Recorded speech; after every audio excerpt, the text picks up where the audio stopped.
God, it's so cold. I can't even speak properly. Didn't even get to bronze.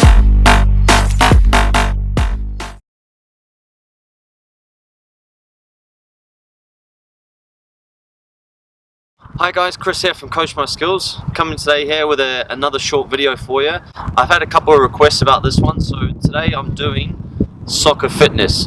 Now, there are many aspects to soccer fitness. You've got things like speed, endurance, stamina, agility, strength.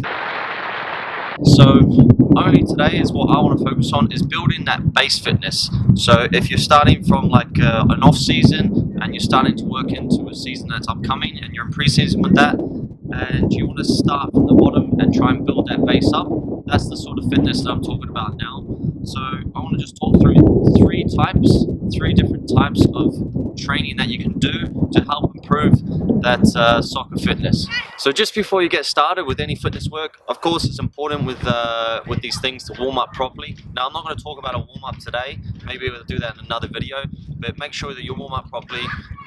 Certain things like dynamic movements are perfect for this sort of fitness work, so make sure you do that and avoid any injuries. Now I apologize for the wind. It's quite strong here, so hopefully it doesn't affect the sound. Now the first training type that we'll speak about is continuous training. Now the clue is in the title with this one, continuous, as you can see there.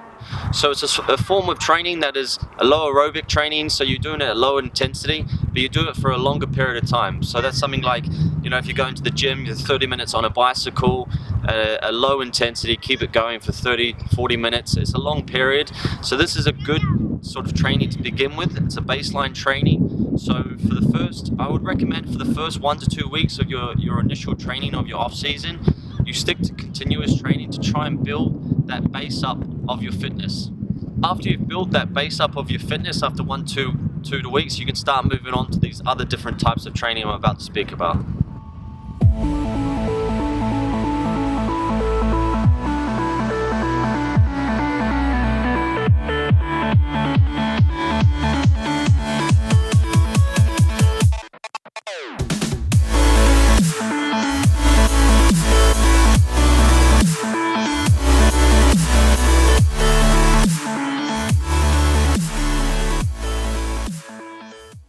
So after having been doing that continuous training for a period of 1 to 2 weeks, the second type of training that you can now incorporate into your off-season sort of program is fartlek training.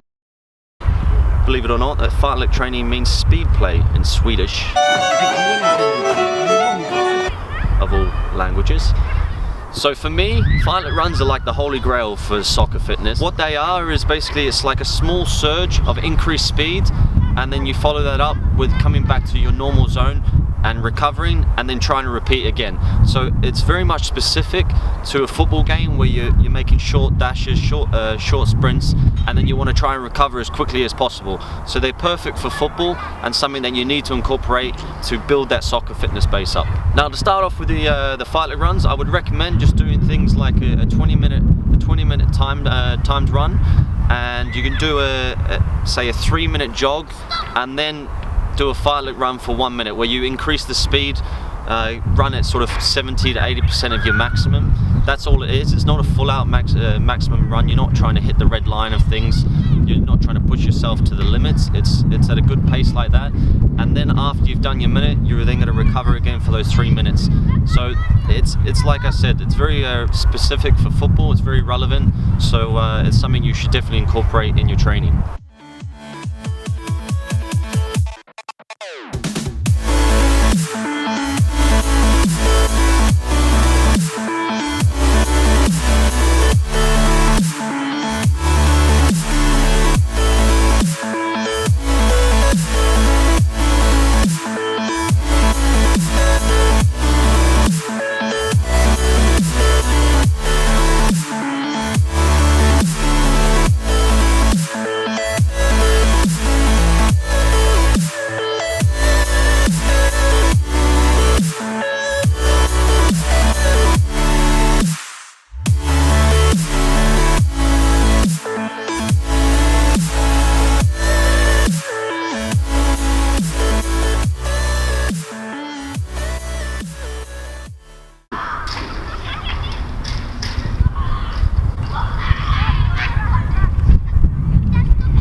But you got the first continuous training. The second thing is your fartlek training, and then you want to incorporate the last thing that I think is essential for football players as well, is interval training.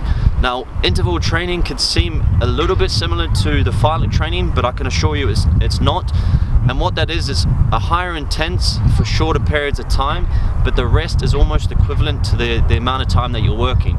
So for example, you might work for a high intensity of 90%, so you're almost close to your maximum for a minute, but then your rest is only a minute or a minute and a half. So it's a lot more intense, but it's a lot shorter period. So a little bit like the fartlek training as well. With the interval training, it's important to focus as well on the recovery. So it's like when you're recovering, your body is also adapting as well. So it is part of the process that when you put in the work in and you're recovering, you focus on the recovery as well, because as you're doing it, your body makes changes, you're becoming a lot more stronger and fitter, and this is perfect for football as well. So it's important that you build up through that, and I'll show you that as well, that you build from the continuous to your fartlek into your interval, and then you start to incorporate them all, and that will really give you a really good basic ground fitness for football, for moving forward into things that are more specific, like speed, agility, all those other things that you'll have as well that you can focus on another time.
So that's the 3 types of training that I'd recommend to do, especially if you're doing an off-season program. So the people that requested this video, thank you very much. I picked probably the worst day to do it. It's so cold, and yeah, but I hope that it's useful for you. So thanks for watching. I hope you enjoyed the video. If you did, give it a thumbs up.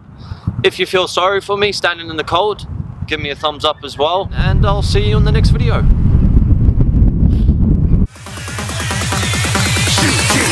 Didn't even get to bronze.